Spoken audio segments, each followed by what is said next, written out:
Okay, once more for good measure. Prepare to attack. Let's get it poppin'.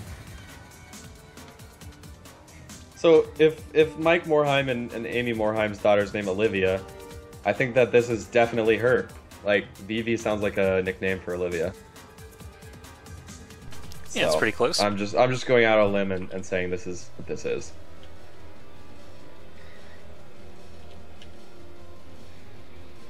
It says something down in the bottom. LOLOW Games 2014. I'm just reading the screens. Yeah. Let's see. Wait, oh, he destroyed the machine when I was looking at it. Oh my god, they're destroying all the machines. I'm trying to read the Japanese. I don't remember that kanji, but something dodo. Dodo something. Oh, it's up there too. Oh no, I guess that's Vivi, huh? I don't know. I don't remember my Japanese.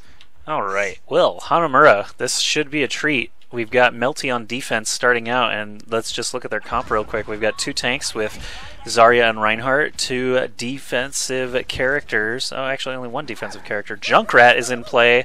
This is the first Junkrat I've seen all day because we haven't seen any double cap maps yet. Yeah, honestly, Junkrat is one of the least played characters. Like, even less than Bastion and Torbjorn now. Seems almost nobody's picking Junkrat, so yeah, I'm glad to see that. Spectate him. Awesome. Let's see how D-Gun does. He's normally a Pharah or a DPS, and now he's playing Junkrat, so it should be pretty interesting. Hello, Hidden Dark. Alright, so immediately we see the team actually going through the indoor entrance so they don't get picked off down that channel on the right from the sniper window. Pluppy is going to be on Genji, though. I'm watching Junkrat try to deal with him now. That's going to be quite a tall order.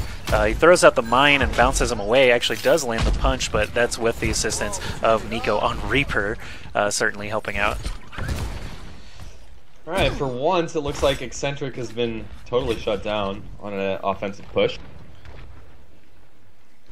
Yep, we do have a Symmetra. Bod is playing Symmetra, as we typically see him do. Yeah, I've got Reaper here actually ambushing in the back line of the attackers, but he sees way too many people there. He's going to actually get out of there. And something to note, Symmetra does provide shields as well for Nico's Reaper. Yeah, everybody seems to forget about Symmetra's shield ability. It's quite good. It really is.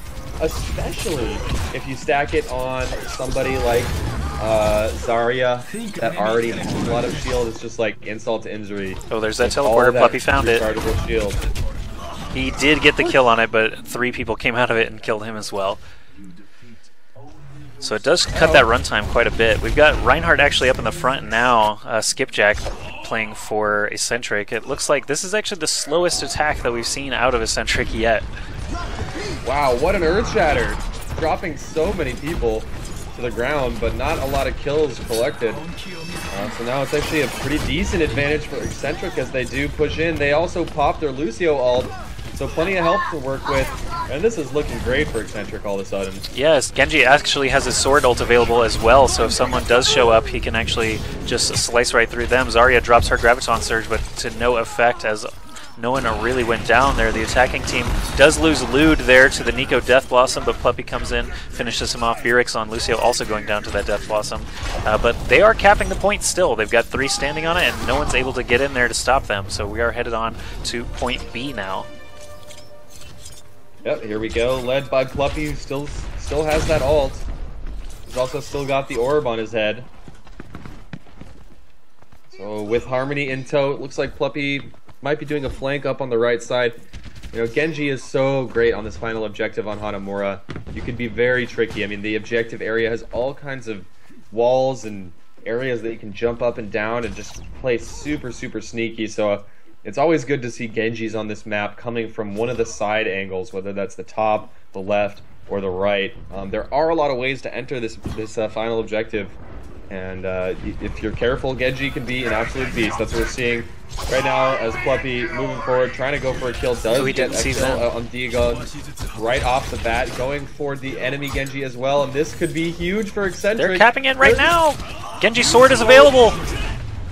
He's got it. That was brutal. really, really fast. Eccentric just dunked from point A to point B there. I'm afraid to say it for Melty, but that bodes poorly for them, man. They have to beat that time, otherwise the championship will go to Eccentric. Something I don't think anyone really would have predicted in this tournament. They had a great showing in the EU Weekly, but all day today they've just been crushing it. They must have felt bad about their top 4 and really, really wanted that championship. So this could be a great accolade for them if they're able to shut out Melty 3-0. The time to beat is 3 minutes 16 seconds. I like that Pluppy just got an epic card for destroying one teleporter. I guess in such a short game, like, that stands out. It's true. He prevented several people from teleporting, so that's nice. Helped them cap A, ultimately. Mm-hmm. Yeah, Eccentric has a crazy aggression style, I feel. That kind of sets them apart right now. Prepare to attack. They just they have this kind of no fear, balls to the wall, pushing mentality, which has been working very well for them. They just have great DPSers. Yeah, I mean, we see similar aggression from teams like Melty, right, where they just push straight forward as a team. But it always seems very calculated. Eccentric just has this free-flowing nature, it feels to me, that allows them to just play so aggressive. And sometimes it falls flat, but they have such great DPS players that more often than not, it seems to be working. All right. So they've got 1 minute to set up their defenses, and I'll keep an eye on my timer here so that right when it hits 0, they'll have 3 minutes and 16 seconds, which is insanely short to try and cap even one of these points on Hanamura sometimes. Oh, I'm actually learning stuff about the spectator mode. You know when you're free flying and you can train on a single person and then click and you kind of hang on them? I don't know if you realize that, but... yeah, where you get like a tail. Yeah, not where you're behind them and looking exactly where they're looking, but you can... Anyway, it's kind of hard to explain. It shows where they're aiming at now. I'm learning new things. Like it moves you based on where they're aiming. Here we go, timer. Yes.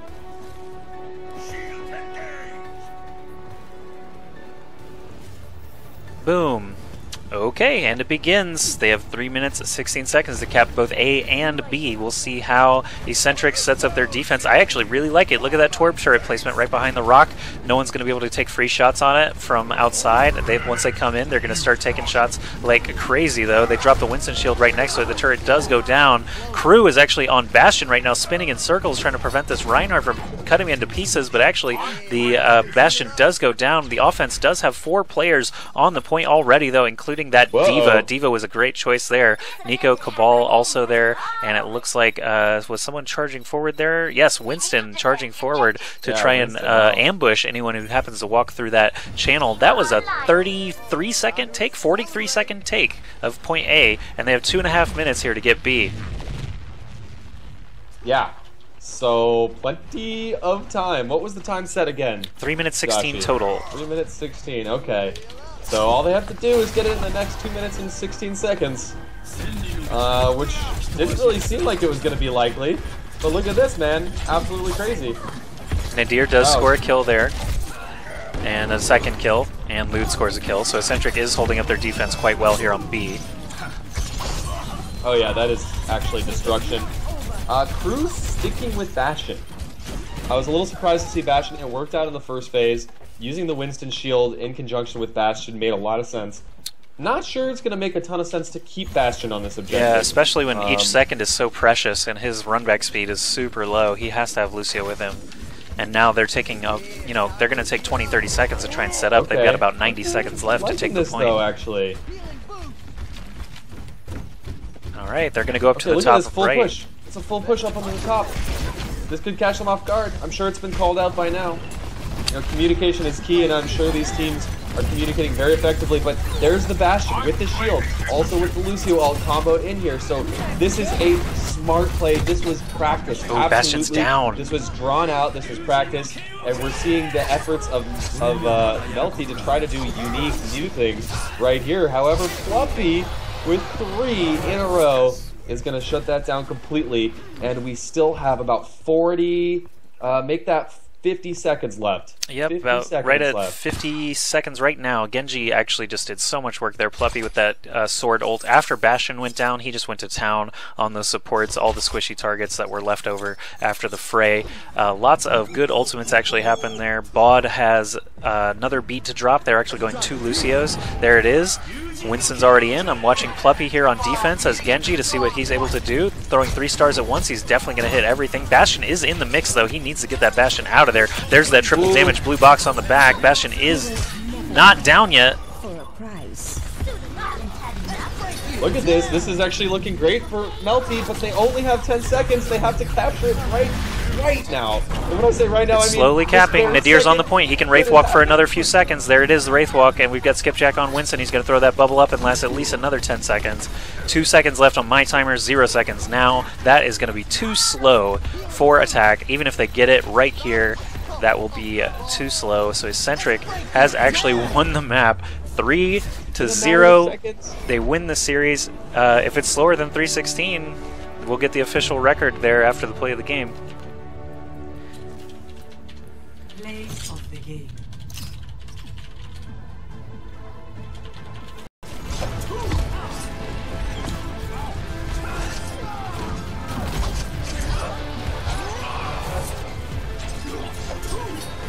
The battle is not over. Very nice stuff. It was decided by a matter of seconds, 12 to be exact. But your champions are Eccentric. They came under from as underdogs in the tournament. Ended up winning against arguably the best team from Europe.